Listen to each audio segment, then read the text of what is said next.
Back again with another edition of In Focus with Jones Road Productions, where we guide you on all things video marketing for small and medium-sized businesses. I'm Ben, and as always, Tash. Uh, Well, I don't know whether you're going to say I don't know, yeah, I mean, maybe it's time you did an intro for once. Yeah, maybe. Yeah. Anyway, you might have noticed, we've got rid of the music at the start. We've been in the court system with Sony EMI. We could be the reason why Drake isn't playing in New Zealand. Oh, shut up. Because he got sick of us using his music. No, that is not true. Just to be really clear. Yeah, anyway, here today to talk about YouTube. Yeah, why YouTube? Why YouTube? I guess it is. Is it the biggest social media platform? Yeah. It is. Yeah, it's the biggest social media platform. Do you know what I find interesting about YouTube is that I don't feel like in my circle of friends, I don't hear many people talking about how they've seen things on YouTube. You know how you say, oh, I saw this reel, I saw a TikTok or something. Yeah. Not that I watch TikTok, but it doesn't come up in conversation much, which is weird because I watch it all the time. Yeah, and I think loads of people actually do watch it all the time, but they spend longer on it. So it's more, depends on what you're discussing, right? So people learn from YouTube. So they're not like, oh, hey, I saw this funny cat video on Instagram, on YouTube, right? They say, hey, I saw. Are we talking about the AI cats? The AI cats, yeah. For like, they say, oh my God, I saw this funniest thing on Instagram, but it's not like very meaningful generally, right? Yeah. Like, or same on TikTok. Whereas like on YouTube, you're in a different headspace, right? So you're going there to like either learn or you're sitting, it's a Monday afternoon and you're trying to research something. Yeah, so I find that a lot of, I don't know if it's just my circle of friends, but they don't seem to, it doesn't come up in conversation as much as like someone who goes, oh, I've seen something on TikTok or I saw a funny reel. You know, no one really talks about it in conversation like they do with the other platforms. I think it's because it's different. So like, for example, you might say, oh, I saw this funny cat video on Instagram, right? Or something on TikTok or whatever that might be, but it's not very meaningful. Whereas when we're on YouTube, it's different. So like, say if we're Monday afternoon and you're at work and you're trying to research a topic about work or whatever it might be. So you enter it into Google, like, how do I do this? Or what about, oh, you've got a question. And obviously Google brings up YouTube because Google owns YouTube. It's like that. It's a kind of, it's almost like a search platform now with YouTube. So I think we use it in a really, really different way. We use it more, I think, than we do use the other ones because the others are for kind of like, okay, I need to just take my mind off stuff. Like I always say to people when you're doing ads on socials, like no one's actively looking for you at that moment in time. Yeah, right? yeah. The way that people have found you is normally because they're searching for something relevant to what you're talking about. Yeah. So it's different. I don't think, I mean, I definitely don't say to my friends, hey, when I was watching an 8-minute video on YouTube, but I do say, oh my God, this cat AI thing is getting wild. Ooh, that sounds like a bit of stigma around watching YouTube then. No, anyway. no, I don't think so at all. I just think it's just, I suppose the way we use it is different. We're in a better mindset when we're watching YouTube than we are when we're on the socials. Yeah. Does that make sense? Yeah, it does. And I'm glad you brought up that ad side of things. Firstly, how are we going to discuss this conversation? Because I feel like I've got so many different rabbit holes I want to go down. Like advertising is one of them. Yeah. And then there's obviously YouTube versus like TikTok or Reels. Yeah, okay.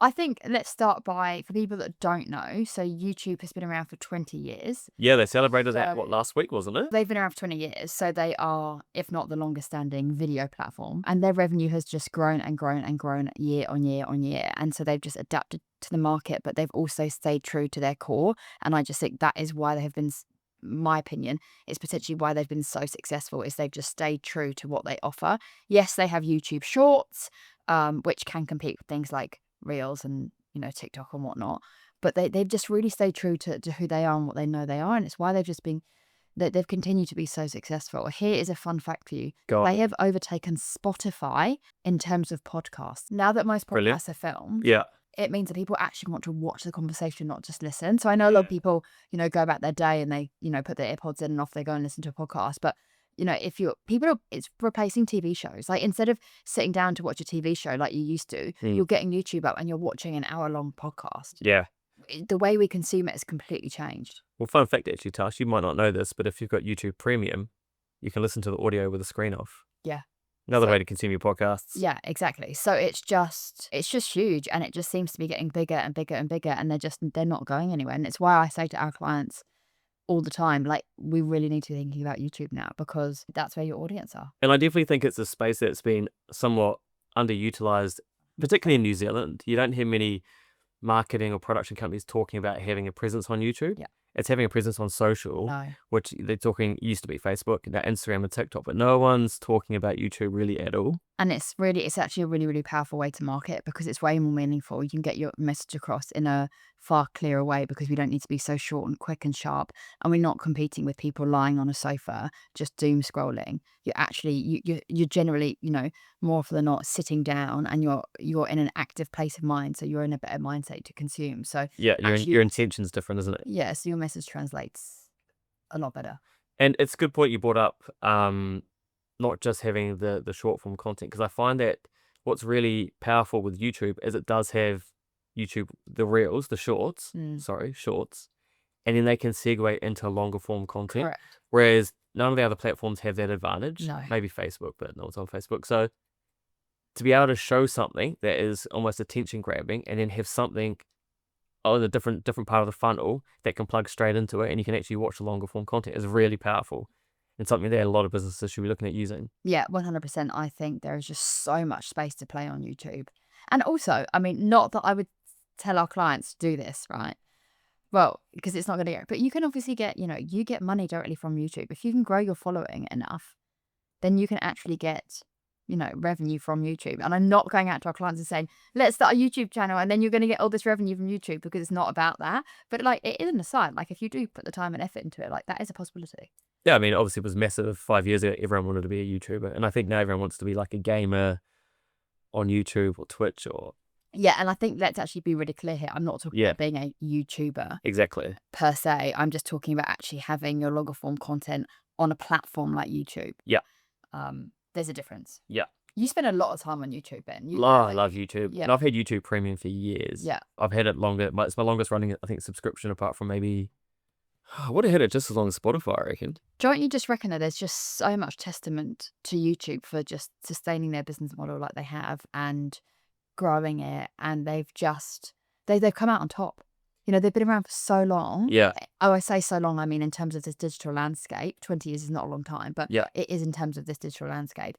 And they're just nailing it. Well, they're actually, I find their business model is quite interesting in the way it's developed or hasn't developed, which I'll talk about in a second, over the years, is that, they've got a massive amount of their revenue comes from advertising, Yeah. as it does with AdWords.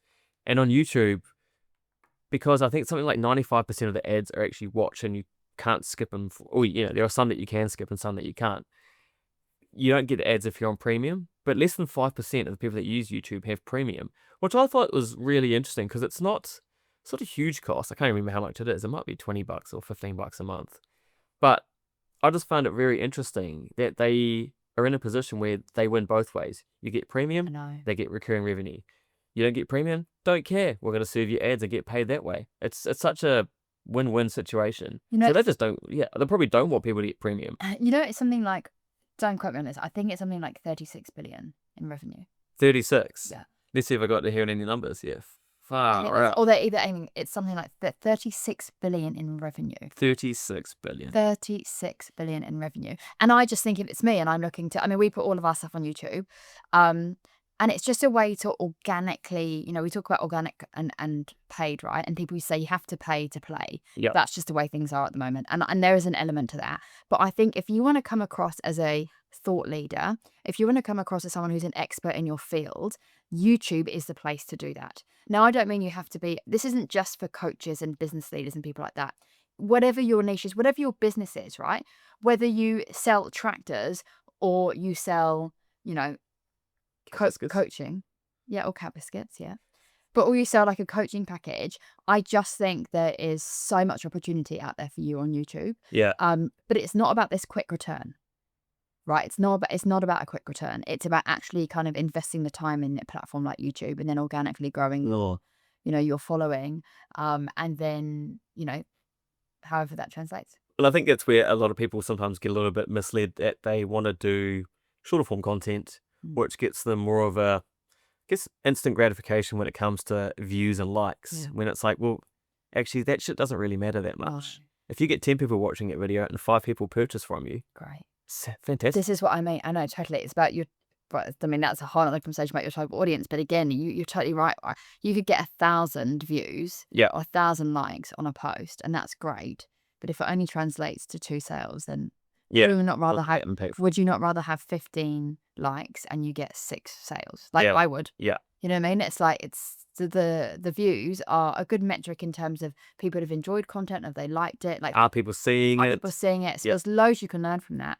But unless it actually, for me, unless it actually, you know, has an impact on the bottom line, Yeah. don't get that excited about it. Yeah. What I get excited about is a piece of content only having 20 views and 10 people buying. Yeah. Because then I know I'm really hitting the right audience. So Yeah. It's not just a vanity exercise. no. And what we've figured out from doing our little podcast as well and talking to other people that do their podcasts is that there's so many people who will watch your content but not engage with it. Yeah. So people can get a little bit disheartened when they start doing things on YouTube, the longer form content, that when they don't get people commenting or like it or subscribing, they get discouraged and they go, oh shit, it's not really working, and they give up when they just need to keep going. So we found talking to so many people saying, oh, love seeing you guys talk about this on the podcast. And, you know, we look at each other going, oh shit, didn't even know that. I know. Don't know anyone watches this. But there's actually so many people that have commented on it. Do you know what I think why YouTube can be so powerful is, as I mentioned, is obviously Google own YouTube, right? Yes. So when you are sitting, okay, so again, it's a Monday afternoon and I'm sitting at my desk and I am stuck. I'm working on a project. Let's say something I know nothing about, engineering. Okay. Just thought I'd go really clear. What do I know nothing about? I could have got a bit cheeky there, but we'll leave it for another podcast. So, right. Well, in this case, I'm sitting down there and I'm like, okay, cool. I've been asked to do something by my boss and I'm like, I'm actually not sure on that one, right? So you give it a Google, don't you? Like, not quite sure. Yeah. What pops up? A YouTube video. Because Google wants you to find the YouTube video because, yep, they own them. It's great for them. It's great for Google, great for YouTube, right? So therefore, if you're actually uploading a video to YouTube where you're answering a question or you are providing value, which we'll talk about in another podcast, but if you're providing some sort of value there, and then someone searches on Google, your YouTube video is going to pop up because you're answering their question. So it's not just people who are on the YouTube platform, it's also people who are on the Google platform as well. So you're hitting people twice. And I think that's why, and when it comes to like SEO, that's why YouTube is so key, because you can consider SEO in there. Yeah, that's 100% right. I've got a question for you on that note. What do you think is the top 3 most visited websites in the world? Websites. So not Google, because that's a search engine, right?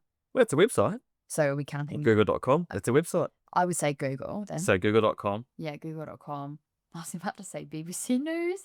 Oh, I don't know why. I just thought, what do I use? Google. Bring it in. I don't know where that came from, but I just was like, what do I use? YouTube. Okay. YouTube for number 2? Yeah, I'd say so. You reckon? Yeah. And 3? Don't know. It's Facebook. Yeah. Facebook, yeah. But you're right. It's Google, then it's YouTube, and then Facebook. Yeah. I'm not sure who still uses Facebook, but, you know. It's interesting that Google, YouTube. I mean, so why would you not be on Google and on YouTube? If your SEO can link you from Google to YouTube, I mean, it's just like you're getting your content in front of more and more people. Soon to be ChatGPT, hopefully. Gotta get the stock price up, guys. But ChatGPT also can link you to YouTube videos. Yeah. So that's what I'm saying. So the search engines are just getting better and better at that. Yeah. Especially now with 4.5 released. Yeah. So I think the other thing with YouTube is it's sustainable. Like we get all these things like TikTok shutting down or Instagram has changed the algorithm. What are we going to do? YouTube, it's like literally get your SEO right, get your message right and upload it onto YouTube. I'm being simplistic. There is more to it. But all I'm saying is that you're not having to mess with that. Like, how do I get my Instagram seen, or the algorithm's changing. I'm not sure how to, you're not going to compete with the robots. I'm going to tell you that now. Okay. You're not going to compete with the robots. I'm sorry. They're ever fine tuning, and trying to stay on top of that is just time consuming for everyone, right? You've got better things to do. You need to go and run your business. So a platform like YouTube is evergreen and it's everlasting. And I think what you mean by that is that because it does have an algorithm that shows certain bits of content, but I think if you develop your channel over a certain length of time, then you garner an audience. Correct. Who's already actively engaged with you. So you don't need to worry about, what the algorithm's going to do to put your videos in front of the wrong people, because the right people have already started seeing it. Mm-hmm.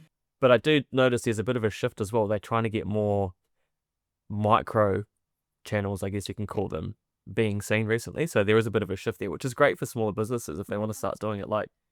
It's never too, people, I've missed the boat. It's never too late.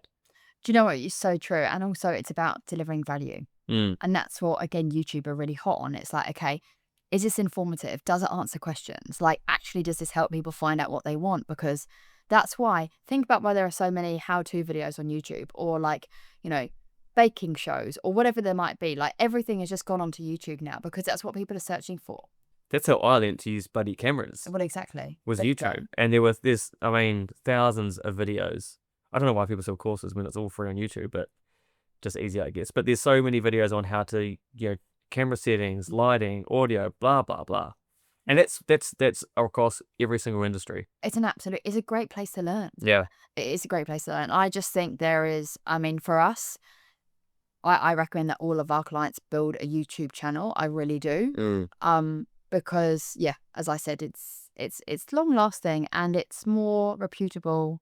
Not more reputable, I don't know if that's the right word, but I just think it's a good platform to be on. It's a good platform if you can be consistent and you can work at it. That's where I would want to be. It's really, YouTube is very, very, very powerful. So, you know, obviously I've learnt my trade through YouTube.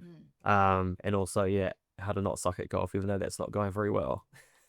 So, why do you use YouTube? Research, like a service or a product or something like that. Like, I would go and research it on YouTube. You know, there's something crazy, like 81% of people research something on YouTube before they purchase it, whether that's a product or a service. Yeah, Like makes what I call a higher ticket item, right? Yeah. Like, what, over like $500 or something? yeah, like something like that. I want to do my due diligence on. So I would definitely use YouTube in that way. And I mean, I couldn't believe that 81%. So do the same thing. So Yeah. that's for me where do you see what I'm saying? How I'm on a different mindset when I'm on something like YouTube.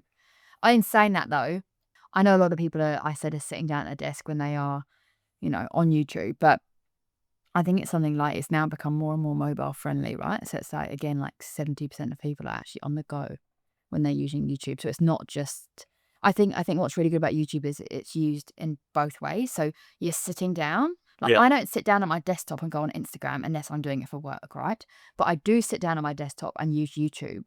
And I do use YouTube on the go and I use Instagram on the go. So if you think about, I guess, how people use and consume, right? And that's what we're all about, is where are the people and how do we reach them? Yeah. Well, if you think about it, I'm only using Instagram when I'm on the go, right? But with YouTube, I'm using it when I'm sitting down at my desk at work because it's a work-friendly platform, but I'm also using it on the go. So you've got, I guess, two situations. So again, you're just reaching more people. SFW, safe for work.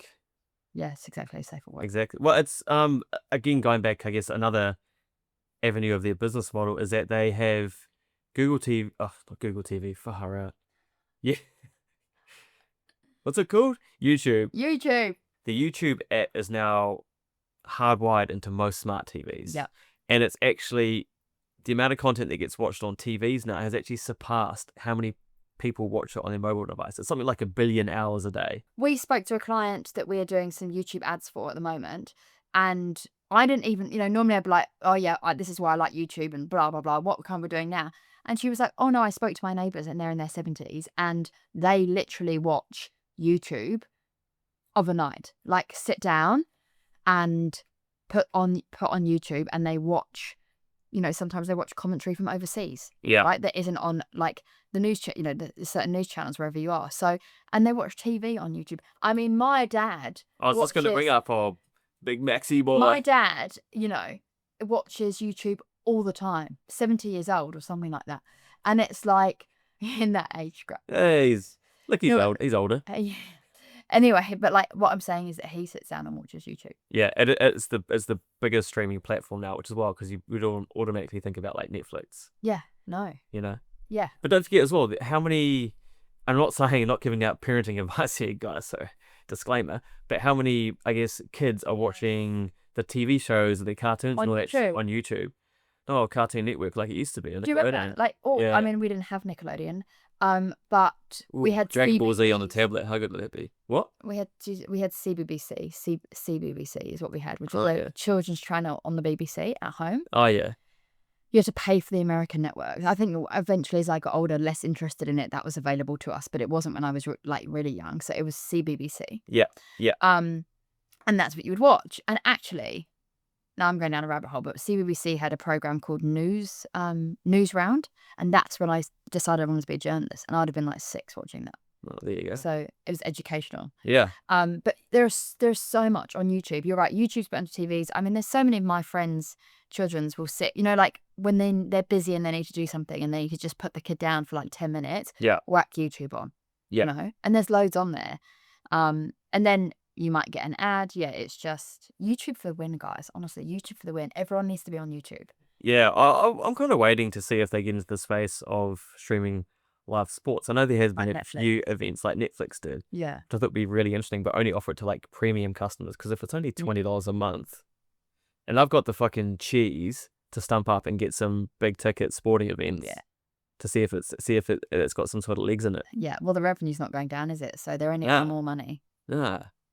Yeah, it's going to be, I guess it's going to be interesting to see where they go. Yeah. But I just think there's so much, I guess, like longevity. Oh, I just thought of something else. Yeah. The largest age group that uses YouTube is from like 20 to 40. Yeah. So I guess just my age and everyone beneath me, everyone's spending time on there, which is interesting. And they're the people that actually have disposable income to make purchases. Well, I'm not looking at the retirees, but yeah. Yeah. But it's also a good idea as well. If you're thinking about brand building, if someone's 35 or 40 now, you're going to think about where they're going to be in their career or business in 10 years' time. If you've already built up a bit of a presence and they already kind of know you or they've seen you, because, visibility is a fake metric of success, 100%. then you're more likely to engage with them in some kind of business down the line. Yeah. Oh, I'm completely with you. Getting back to, I'm just trying to think about videos that have done well on YouTube, and I thought about Dollar Shave Club, which was obviously, well, it's just, a lot of people will know that. If you don't know what it is, go and research it. Go to Dollar Shave Club. Yeah, if you haven't heard of it. So when did that video come out? It must have been years ago. 50? And I think that's what people think of. They go, oh, and that's a viral video, which is going to go viral on YouTube. Yeah. But they just nailed it with their messaging. Look, guys, I've gone viral on YouTube. Not always a good thing, is it? Oh, hang on. It was a good thing. Was it? It was the gorge thing. Oh, the 102 gorge. Sorry, you did, didn't you? Yeah. Didn't get a brand deal. So, look, it's going to take more than one viral video to get your brand deal, guys. So, don't fall into that trap. You can only get arrested so many times. Anyway. Last but not least, and this is, I always like to try and give educational tips on this podcast. Yeah. If you have a call to action in your video, I always like to, end this podcast by giving some sort of tip or, I like to think this podcast is educating our... Well, the day you stop learning is the day you stop learning, Exactly. Tash, and that's a mantra we try and live by and deliver to our audiences. Yes, it really is. If you have a call to action in your video, it can increase conversions by up to 80%. 80. These are big numbers, guys. These are not 8%. Yeah. This is 80%. Doesn't have to be salesy. I'm not sure it doesn't have to be super salesy, but yeah. It almost seems hard to believe that it's that high. Also, there's something else about that. Just in New Zealand, YouTube had 3.5 million users, and I was like, yeah, no, it's only 5. How many people in this country? It's like 5.5, 6 tops, right? Call it 6 tops. Over half the country. Yeah. On YouTube. Don't know. Anyway. So look, don't miss out. Get on YouTube, guys. Get on YouTube. Yeah. Work it out. Like it's here to stay. It's not going anywhere, so it's here to stay. Let's get you a premium subscription, eh? Let's do it. I like the ads. It keeps me I need to see the ads because I create YouTube ads. So, it keeps me fresh. All right. Me going, don't like this, do like this, It's good for my learning. Cue the outro. Because this is going on YouTube and because we need a call to action, do not forget to like, subscribe, comment, or reach out to me if you've got any questions on YouTube.